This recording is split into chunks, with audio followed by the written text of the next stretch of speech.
Next, we want to check the maximum velocity.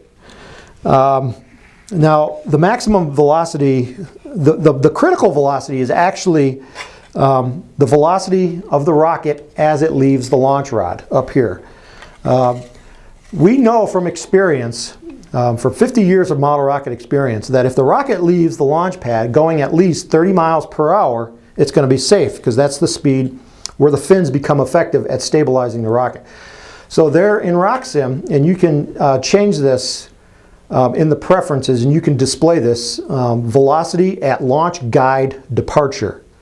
That is the speed that the rocket leaves the launch rod.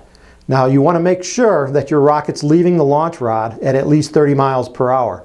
If it's not, now you got to go back and select a bigger rocket engine with higher initial kick to it. Another option you can do is to choose a longer launch rod.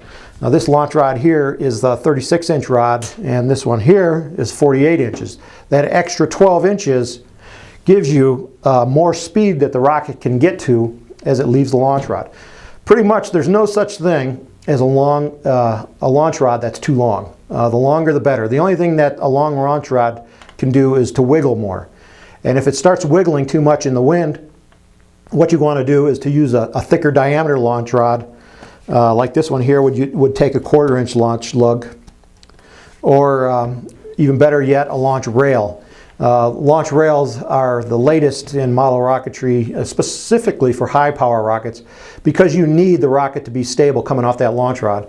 And most launch rails that clubs use are now 8 feet long instead of being 6 feet long, which is pretty much the longest rod that you can find. So that extra 2 feet gives your rocket more time to build up velocity so that it leaves the launch rod at least 30 miles per hour.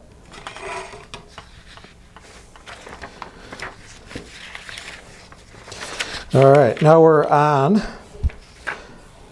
step number 12, checking the optimum delay. Now, the delay is the time measured from engine burnout to when the parachute is ejected. Ideally, you want your parachute to come out when the rocket is at the apogee point in the flight, which is the peak altitude of the flight. This is actually the slowest speed of the rocket during the flight. Hopefully it's 0, because everything's perfectly straight up and down.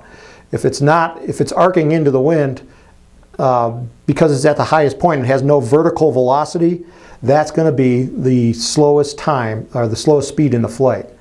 And this is the optimal delay. That is the delay to kick out your parachute. Now, for small rockets, this is going to be very important, because you can't really have any control over the rocket other than the ejection charge delay. In bigger high power rockets, you might be using electronics in your rocket, and those can sense the apogee point and kick out the drogue chute at that point in time. Okay, step number 13. Now we're going to go back to the software, and this is where RockSim is really handy, because we're going to look at the 2D flight profile of the rocket. Most people, when they run simulations, just look at the simulation summary screen on the main screen of RockSim. But actually, that only gives you like about 30% of all the data.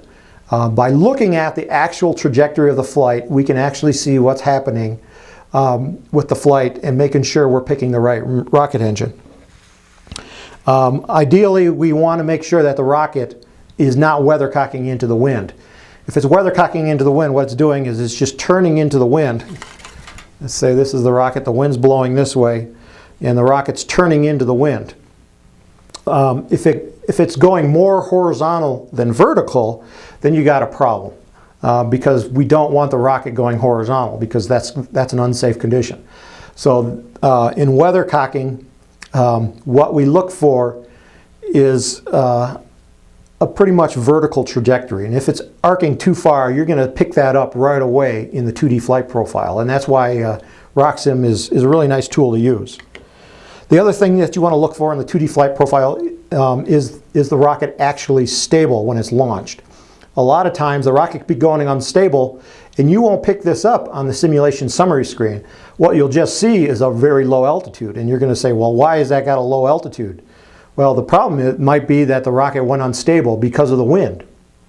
The wind is going to affect the rocket's trajectory.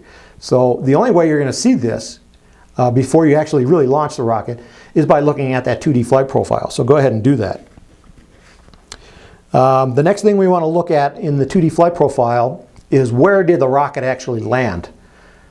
Now this, again, is going to depend on the size of the launch field that you're launching from. If you got a small field, say like the size of a football field, you only got 100 yards to work with, and you got to land your rocket within that 100 yards, or it's going to land somewhere outside the boundaries, and you're going to have a long chase on your hands.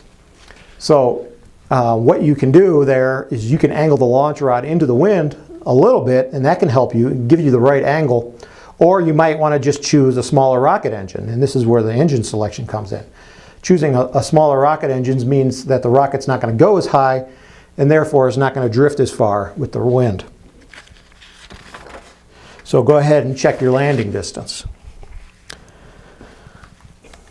The next step is to look at the detailed flight report. That is located in the simulation screen, which is in the simulations menu at the top of RockSim. And on that screen, again, this will also list the velocity at launch guide departure. And this is the other place that you can check that. If you're not using RockSim, I'm not sure exactly where you're going to look at it, but you want to find out the speed the rocket is at the altitude of your launch rod. If your rocket's, again, if it's not reaching that minimum speed of 30 miles an hour, bigger rocket engine or a longer launch rod.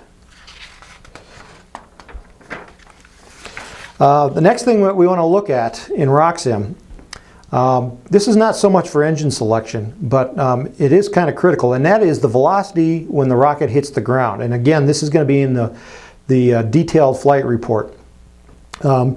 We don't want the rocket landing too hard or you're going to bust fins off of it.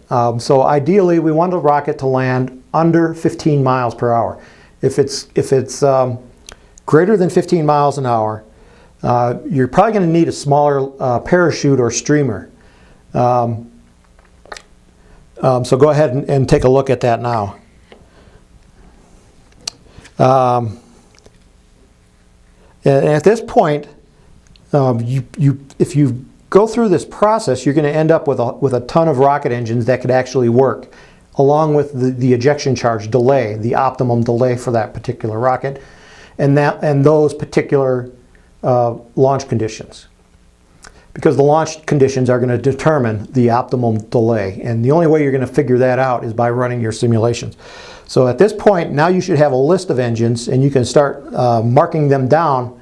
And I know a lot of people that will actually write it on the shoulder on the inside of the rocket, so that when they get to the launch field, they know pretty much what motors will work that they have in their range boxes. Because there's going to be a ton of engines. Like for an example here, this is a small kit from Lock Precision called the Onyx. And it's got a 29 millimeter mount. And there's reloads of varying sizes that can go into the rocket. Plus you have single-use motors of varying sizes. And then you can also put an adapter into it because it's light enough they can fly on smaller engines. So you could put like a D engine or an E engine, a 29 millimeter, slide that into the rocket and fly it with this size engine. So there's going to be a ton of rocket motors that you can choose. So hopefully this video will have helped you out to pick the right rocket engines. Again, I would go to the Apogee website and then go ahead and download this report. Now this report can be found on any of the rocket engine pages. We sell a variety of engines. Apogee Components, Quest Aerospace, Estes Industries, Aerotech, and Cesaroni, to name a few. And this report will be linked to from every one of those pages. So go ahead and download it and read it over, because this will walk you through the process, and it will also give you a lot more information on how to correct different conditions. So this has been the Apogee Components Rocketry Workshop. My name, again, was Tim Van Milligan. And please come to the Apogee website. Our website address is www.apogeerockets.com.